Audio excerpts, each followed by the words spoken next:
Please, Olivia, just one more spoonful, Maya said softly, holding the spoon with mashed potatoes near the girl's mouth. I don't want it. Olivia pushed the plate away, crossing her thin arms over her chest.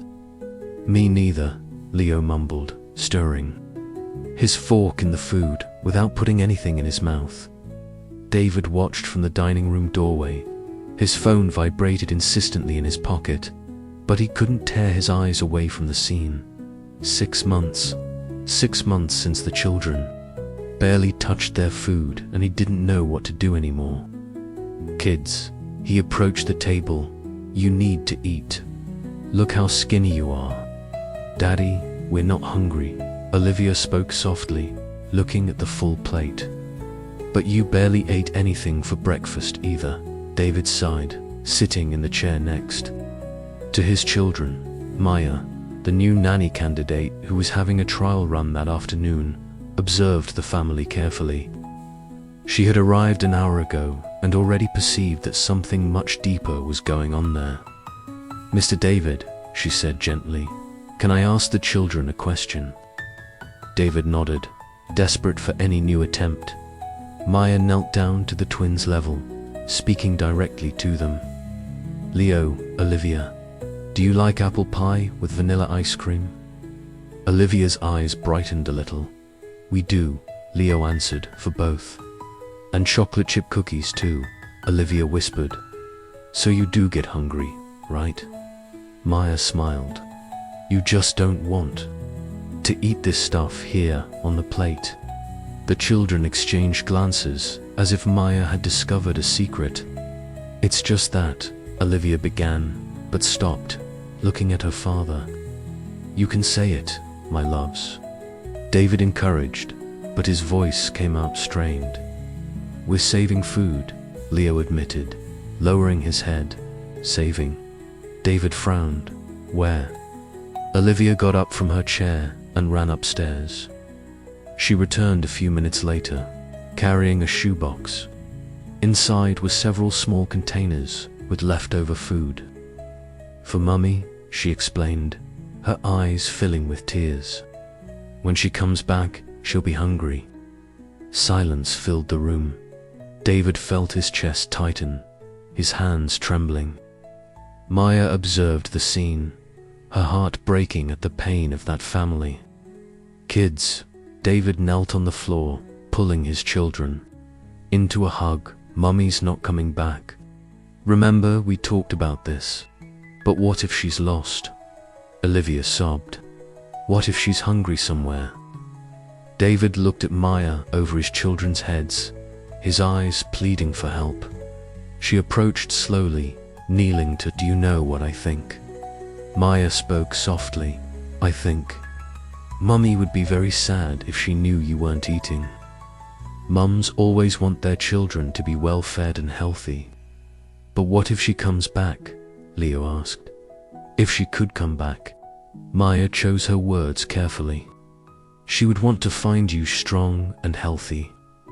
Do you think she would be happy seeing you so skinny? The children shook their heads. So, how about we do this? Maya suggested. Let's eat together, and every time you eat, you can think that you're making Mommy happy in heaven. David watched Maya with a mix of gratitude and surprise. In just one afternoon, she had managed to get to the heart of the problem that doctors and therapists had taken months to uncover. Do you want to try? Maya asked.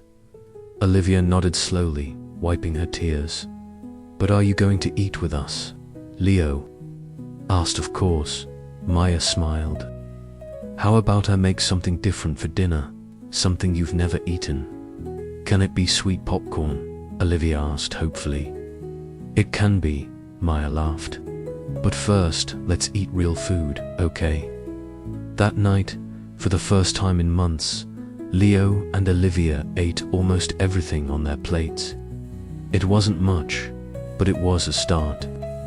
David watched Maya interact with his children, seeing something he hadn't seen in a long time. Hope.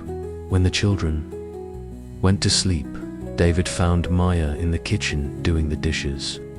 "Thank you," he said simply. "I haven't done anything out of the ordinary yet," Maya replied, drying her hands. "Yes, you have," David insisted. "In 6 months, no one could make them understand. You did it in a few hours." Maya smiled sadly. "Sometimes it takes an outsider to see what's going on inside." David nodded, knowing he had found much more than a nanny. He had found someone who could help his family heal. A new scent in the home. Maya arrived on Monday morning, carrying 2 large suitcases and a cardboard box that gave off a different aroma. David opened the door, still in his pajamas, with disheveled hair and a coffee cup in his hand. "Good morning," she smiled. "I brought some things from my hometown." "Of course, come in." He stepped aside to let her pass. "The kids are still sleeping. Do you want some coffee?" "I'd love some, thank you." Maya left her things in the living room and followed David to the kitchen. The environment was modern and impeccable, but cold, like a laboratory. She observed the white cabinets, the marble countertop, and the complete absence of spices or any sign that food was cooked there with love. "Can I take a look at the cabinets?" she asked while David prepared the coffee. "Sure," he replied, turning on the Italian coffee maker. Maya opened the cabinet doors, finding only a few basic condiments: salt, sugar, an expired oregano jar, and some canned goods. In the refrigerator, yogurts, fruits, and some frozen ready meals. "Where do they have meals?" she asked. "The cook comes 3 times a week. She leaves the meals ready," David explained, serving the coffee, "and Mrs. Eleanor would heat them up for the kids." "I see," Maya nodded, already understanding part of the problem. Just then, Leo came downstairs in his pajamas, rubbing his eyes. "Good morning, champ." Maya smiled. "Did you sleep well?" "Hi, Aunt Maya," he replied sleepily. "What's in that box?" "Oh, these are special spices I brought from Louisiana." She opened the box, revealing small bags of colorful spices. "Do you want to see?" Leo approached curiously. Maya took a small bag and let him smell it. "It smells so good," he said, surprised. "It's Creole seasoning," Maya explained. "My grandma used to use it to make gumbo." Olivia appeared in the kitchen, still sleepy, but drawn by the activity. "What a different smell," she said, approaching. "Good morning, princess," Maya greeted her. "Do you want to smell it too?" As the children explored the spices, David watched the scene. There was something magical about that simple moment, a lightness his house hadn't had in a long time. "How about we make breakfast together?" Maya suggested. "You can help me, but we don't know how to cook," Olivia said. "I'll teach you," Maya smiled. "We're going to make pancakes. It's very easy." She took a bag of pancake mix from her box and began to explain the process. The children were fascinated, watching the batter turn into fluffy pancakes on the griddle. "Now you choose the toppings," Maya said. "Blueberries, chocolate chips, maple syrup, blueberries." Leo quickly chose chocolate chips. Olivia clapped. David watched everything from the counter, sipping his coffee. It had been months since he'd seen his children so excited in the morning. "Daddy, are you going to eat pancakes too?" Olivia asked. "Of course," he replied, coming closer. Maya prepared a pancake for each of them, and for the first time in a long time, the family ate breakfast together at the table. David noticed that the children ate all their pancakes without complaining. "Did you like it?" Maya asked. "A lot," Leo smiled with his mouth full. "Can I learn how to make them?" Olivia wanted to know. Of course you can, Maya replied. Every afternoon, after school, we can cook together. After David left for work and the children went to school, Maya explored the house. She arranged her belongings in the guest house in the back, a small but cozy space overlooking the garden. In the afternoon, when Leo and Olivia returned from school, Maya was waiting for them in the kitchen with the ingredients separated to make peach cobbler. My grandma always said that cooking is an act of love, she said as she taught Olivia to mix the dough. Every ingredient we put in, we put a little bit of affection into it. Does your grandma still live? Leo asked, cracking eggs into the bowl. No, she passed away when I was a teenager, Maya replied softly.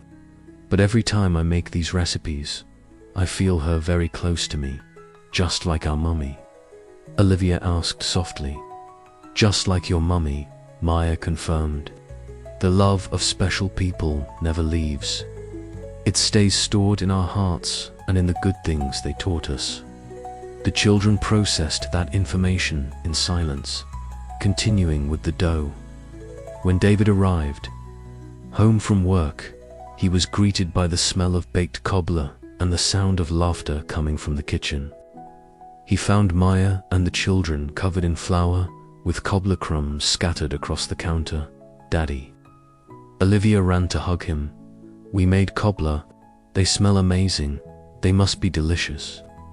He smiled, noticing how his children seemed different. Lighter, more alive. Do you want to try? Leo offered a still warm piece of cobbler.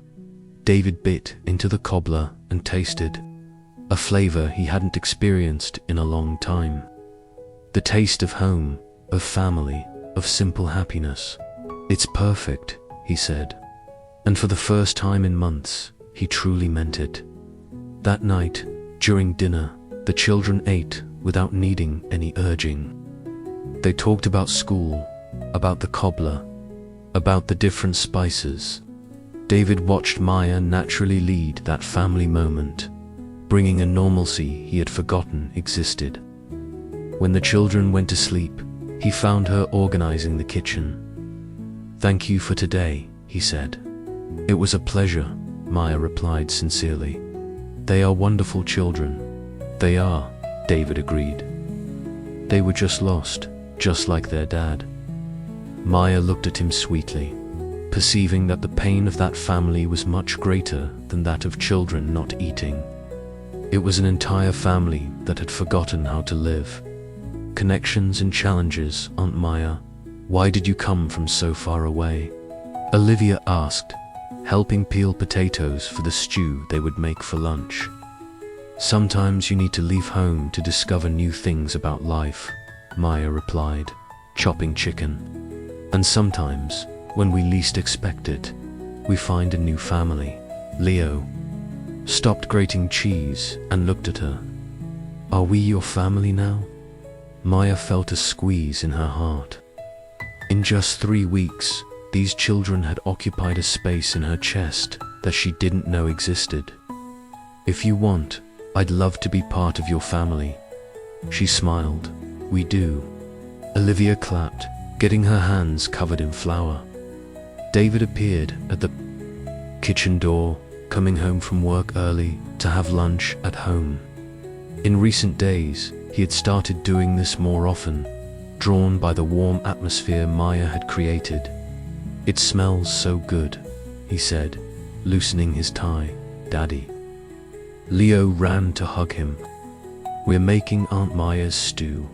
It's different from what we usually have. Different how? David asked, approaching the counter where Maya was finishing seasoning the chicken. It has paprika and thyme, she explained. It's my grandma's recipe. David watched Maya work.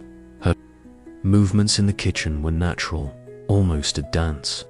She chopped, seasoned, and mixed everything with a confidence he admired. And the children watched her as if she were a magician doing tricks. Can I help with anything? He offered. Can you make the rice? Maya suggested. Leo, Show Daddy how your Grandma Clara liked her rice.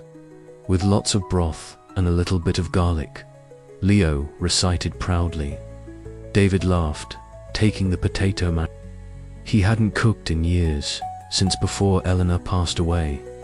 In reality, their busy life always led them to order takeout or have the housekeeper prepare meals. "Is this okay?" he asked Maya, showing the rice. "Perfect," she smiled, and for a moment their eyes met. David felt something strange in his stomach, a feeling he hadn't experienced in a long time. "Daddy, are you red again?" Olivia observed innocently. "It's the heat from the stove," he covered up, returning to stir the rice. During lunch, the conversation flowed naturally. The children talked about school, David talked about a new project at work, and Maya shared stories from her childhood in Louisiana. "My grandma had a small stand selling jambalaya at the New Orleans market," she said. "I used to spend my afternoons there learning to cook and listening to customers' stories." "Do you want to have a restaurant too?" David asked, genuinely interested. "It was my dream," Maya admitted, "but life took other turns." Why Olivia wanted to know, Maya hesitated.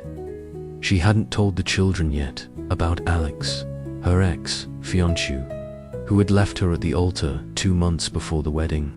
Sometimes dreams need to wait for the right time. She replied diplomatically. That afternoon, while the children were doing homework, David worked in the office with the door open, from where he could hear Maya helping them with math and history. Her voice was patient and encouraging. Around 6 o'clock, he went downstairs to get some water and found her in the kitchen preparing dinner. "You don't need to cook every day," he said. "You already do so much for the kids." "I like to cook," Maya replied, sorting onions. "And now, they're eating so well." "It's true," David leaned against the counter. Dr. Peterson was impressed with their weight gain at last week's checkup. "They just needed a reason to eat," Maya said. "Children feel everything that happens around them. And me." The question came out before David could control himself. "What do you think I need?" Maya stopped stirring the onions and looked at him. There was something vulnerable in his expression, an openness she didn't expect. "I think you need to forgive yourself," she said softly. "Forgive myself for what?" "For being alive," Maya replied sweetly. "For wanting to be happy again. For allowing your children to see you smiling." David felt his eyes sting. No one had spoken to him so directly about his guilt since Eleanor's death. "It's hard," he admitted. "I know," Maya said, "but your children need their whole father, not half of him." Just then, Leo and Olivia ran into the kitchen. "Aunt Maya, can I tell Daddy about the school project?" Olivia asked excitedly. "Of course, sweetie. The teacher asked us to talk about family traditions," Olivia explained. "I want to talk about Grandma Clara's recipes." David smiled, perceiving how Maya had naturally become part of his family story. "I'm going to talk about how to make peach cobbler," Leo added. "Good idea," David approved. "Grandma Clara would be proud." Maya smiled, stirring the salt. She had started as a nanny, but she was becoming much more than that. She was becoming the bridge that reconnected that family with the joy of living. That night, after the children were asleep, David helped Maya do the dishes. They worked in comfortable silence until he broke the moment. "Maya, ... thank you for bringing life back to us." She smiled, drying her hands on the kitchen towel. "Thank you for letting me be a part of it." They looked at each other for a moment that lasted longer than it should have, both feeling that something was changing between them, something that went far beyond childcare. "The painful decision, Daddy. Aren't you going to have dinner with us tonight either?" Olivia asked, looking at the empty chair at the head of the table. He's busy, honey, Maya replied softly, serving the cheddar biscuits she had prepared. Your dad's taking care of important work stuff. But he hasn't eaten with us for a week now, Leo complained, stirring the food on his plate without much interest. Maya sighed. David had been practically living in his office since his company entered a crisis. A hostile takeover attempt had put everything at risk, and he barely left his home office, taking calls late into the night and missing all family meals. He'll sort it out soon, and everything will go back to normal. She tried to reassure the children, but she herself no longer believed those words. Did we do something wrong? Olivia asked in a small voice. Of course not, princess. Maya knelt beside her chair. Your dad loves you very much. He's just going through a tough time at work. But Maya knew it was more than just work.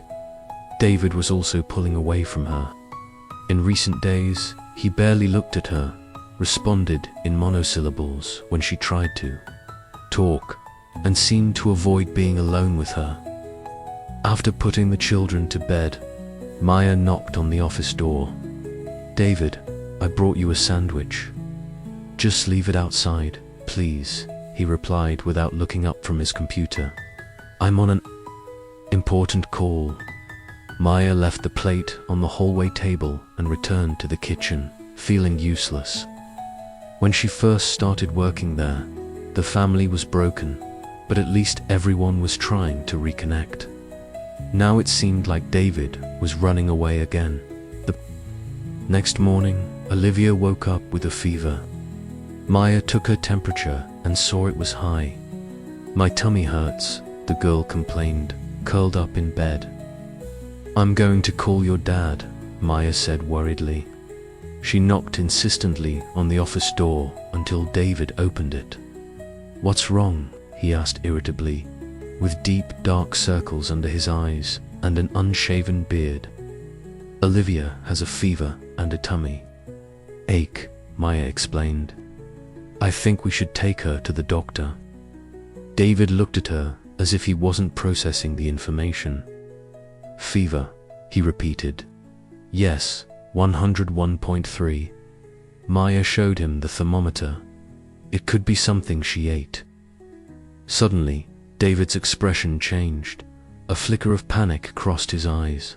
Something she ate, he repeated, his voice tightening. What kind of food did you give her? Maya felt confused by the accusatory tone. The usual.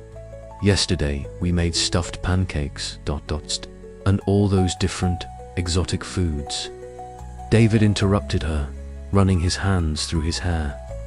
I knew something like this could happen. David, what are you talking about? Maya asked, shocked. Maybe Olivia isn't used to those strange seasonings, those country recipes, he continued, his voice rising. My children always ate simple, normal food. Maya felt as if she had been slapped. His words hurt more than she expected. Are you implying that I harmed Olivia? She asked in a trembling voice.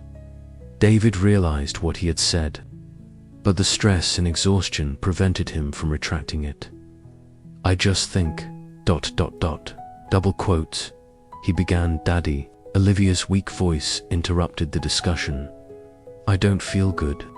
David rushed to his daughter's room, followed by Maya. The girl was pale and nauseous. Let's go to the hospital, he decided, carrying his daughter at the hospital. After exams and a few hours of waiting, the doctor gave the diagnosis. A common virus, nothing related to diet.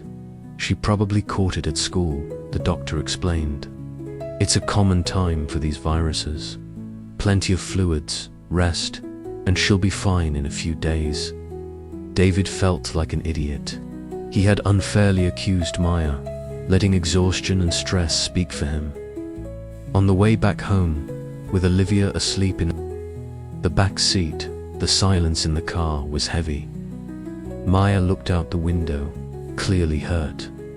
Maya, David tried to begin.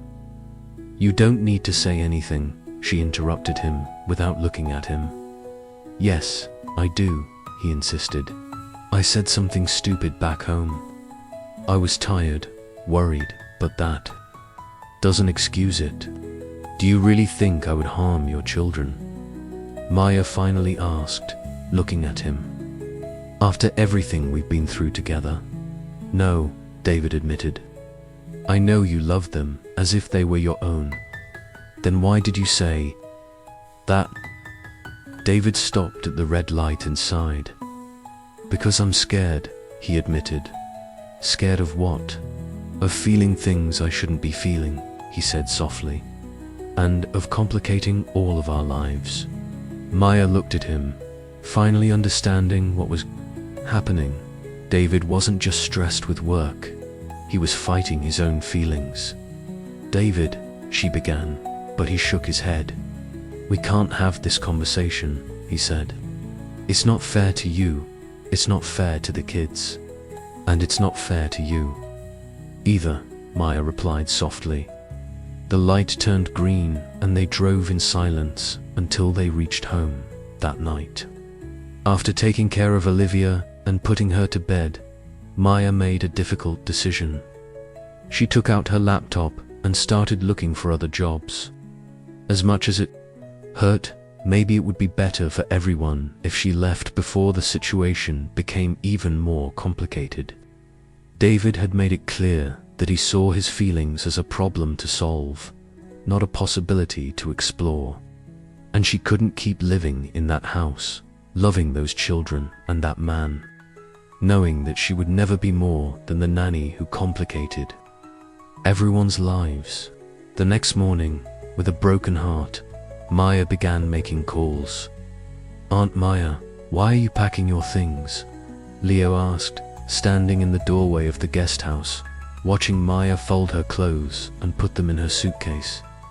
Maya stopped what she was doing, her heart breaking at the child's confused expression.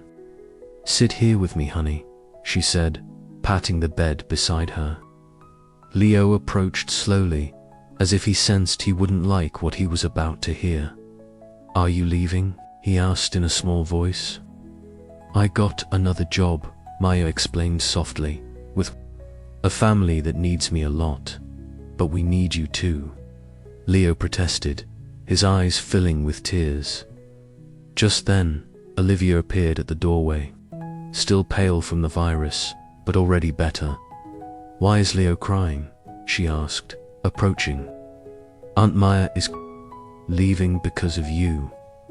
Olivia accused him, crossing her arms. What?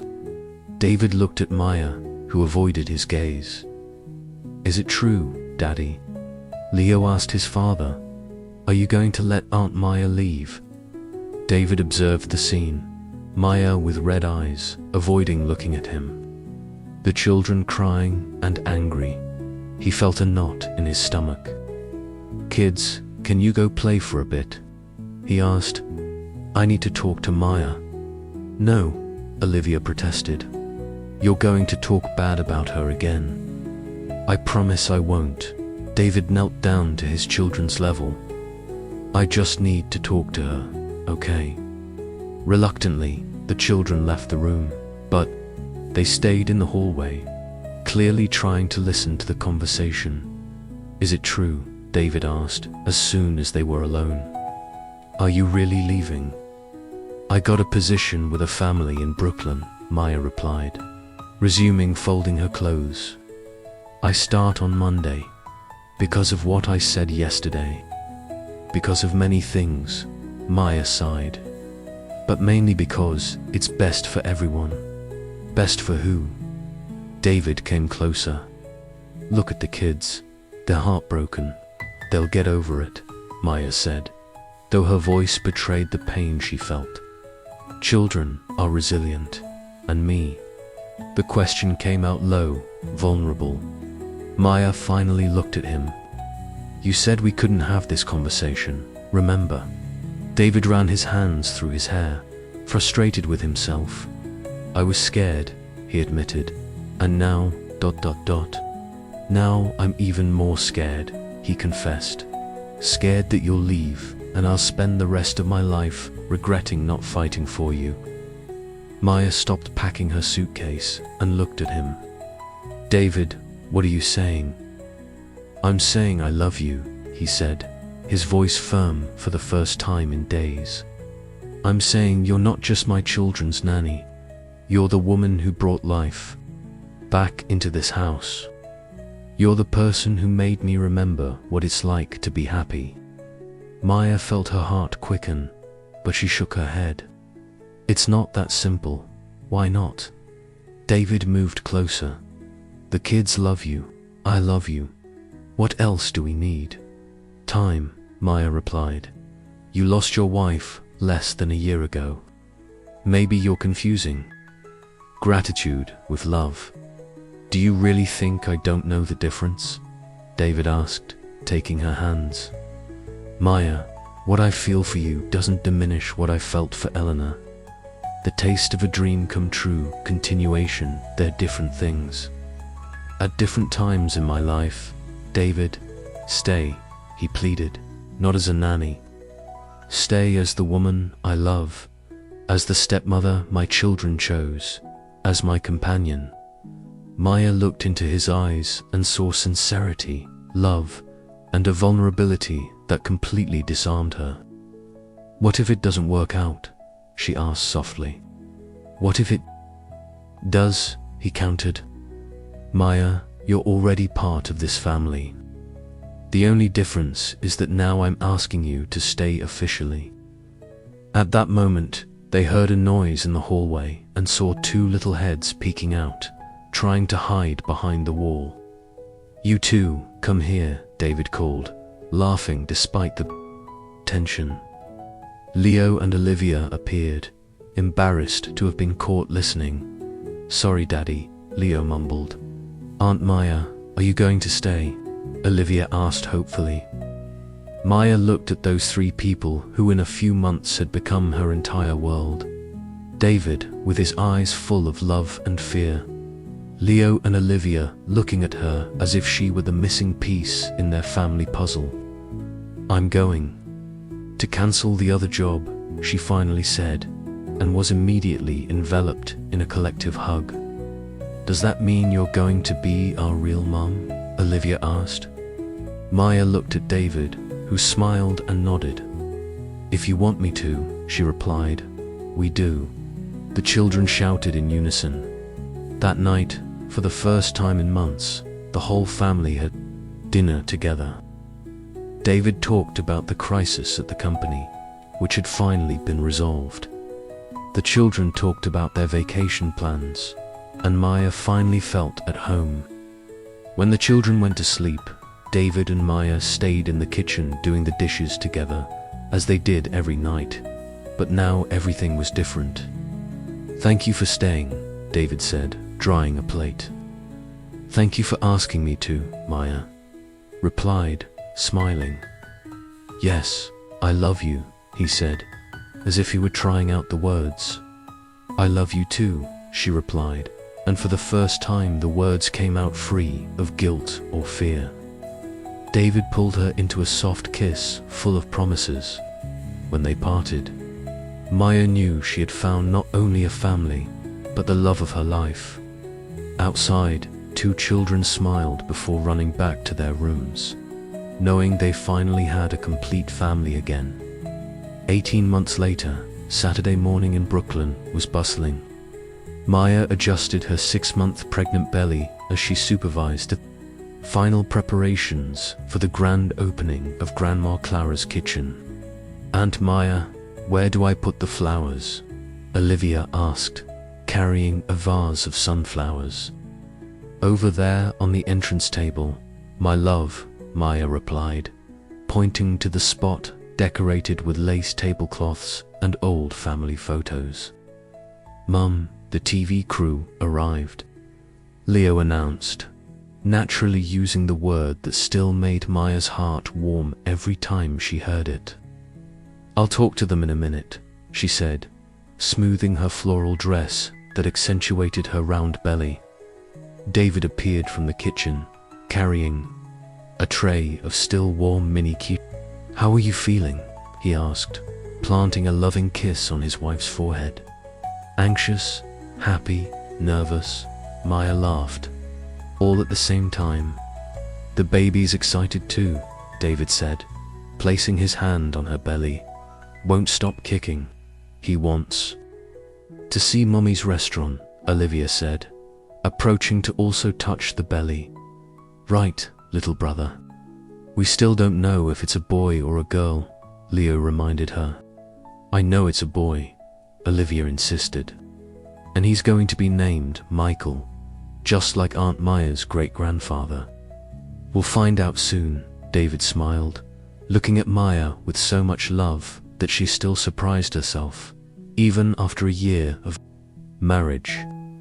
The wedding had been simple, held in their backyard, with the children as bridesmaids and groomsmen, and Mrs. Eleanor crying more than the bride. Their honeymoon was a trip to New Orleans, where David met Maya's family and fell in love with the Louisiana Bayou, Miss Maya. A familiar voice called from the entrance. Maya turned and saw Mrs. Eleanor arriving with a huge tray of pecan pies. "Mom, Eleanor, you didn't have to bring anything," Maya protested, but smiled at seeing her mother-in-law, who had become her best friend and business partner. "An opening without Eleanor's pecan pie isn't an opening," the lady replied, placing the tray on the counter. "And look who I brought with me." Behind her appeared Sarah, Maya's sister, who had moved to Brooklyn 3 months earlier to help with the restaurant. "Sis," Sarah hugged Maya carefully. "Everything is beautiful. Grandma Clara would be proud." "Hope so," Maya murmured emotionally. At 10 a.m., the doors of Grandma Clara's kitchen officially opened. The restaurant had only 15 tables, decorated with photos of Maya's childhood. Castile pans displayed on the walls, and an irresistible scent of southern spices. The first customer was an elderly lady who lived in the neighborhood and had followed the entire renovation of the place. "What a wonderful smell," she commented, sitting at a table near the window. "What do you recommend?" "Everything here is made with a lot of love," Leo replied proudly, wearing the small apron Maya had made for him. "But the house specialty is my mom's chicken and dumplings." The lady smiled at seeing the boy so confident. "Then it'll be chicken and dumplings," she decided. Throughout the morning, business was steady. Curious neighbors, family, friends, journalists who wanted to hear the story of the Southern chef who had won the heart of a New York businessman. "Maya, I have a surprise for you," David said, approaching her in the kitchen where she was supervising the dishes. "What surprise?" "Come, see." He led her to the restaurant entrance. There was Alex, her ex-fiancé, holding a bouquet of flowers and with an embarrassed expression. "Hi, Maya," he said softly. Maya felt David tense beside her, but she just smiled. "Hi, Alex. What are you doing here?" "I heard about your restaurant from the newspaper," he explained. "I wanted to congratulate you and apologize for everything that happened." "You don't need to," Maya replied sincerely. "In fact, I have to thank you. Thank me. If you hadn't called off our wedding, I never would have come to New York," she explained, taking David's hand. "And I never would have found my true family." Alex looked at David, then at the children who approached curiously, and finally at Maya's belly. "You're happy," he stated. "Very happy," Maya confirmed. "Then I'm happy too," Alex smiled sadly. "You deserve all the happiness in the world, Maya." He handed her the flowers, greeted David politely, and left the restaurant. Maya watched him go, feeling only gratitude that he had been part of the path that led her there. "Are you okay?" David asked. "Perfect," Maya replied, leaning on him, just thinking about how funny life is sometimes. How so? A year and a half ago, I was heartbroken, thinking my life was over, she reflected. And today I'm here, with my restaurant, married to the man I love, mother of 3 wonderful children. 3, Olivia asked, having overheard the conversation. You, Leo, and the baby on the way, Maya explained, stroking her belly. And Daddy, Leo joked. I guess I'm stuck with Daddy. Maya laughed, receiving a kiss from David in the late afternoon. When the crowd thinned, the family gathered at a table at the back of the restaurant to eat together. It was the same food Maya prepared at home, but here it had a special flavor. The taste of dreams fulfilled. Daddy, can I make a toast? Olivia asked, raising her juice glass. Of course, princess.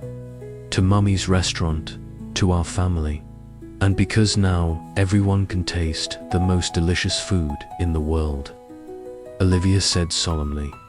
Cheers. Everyone toasted, laughing. Maya looked around the table, seeing David share his mini quiche with Leo, Olivia smeared with chocolate, Mrs. Eleanor telling stories to Sarah, and felt a deep peace in her heart. Sometimes the best ingredients in life came from the most unexpected moments. She had come to New York fleeing a heartbreak and found much more than she expected. She found her perfect recipe for happiness. And when the baby kicked hard in her belly, as if wanting to participate in the celebration, Maya smiled, knowing that the best part of the story was yet to come. Outside, a small sign swayed in the afternoon breeze, Grandma Clara's kitchen, where every dish is made with family love. And it truly was. If this story touched your heart, share it with someone you know will love it. Tell us in the comments. Which part moved you the most? Give it a like, subscribe to the channel, and don't miss the next videos. Because here, every story reminds you that it's never too late for a new beginning.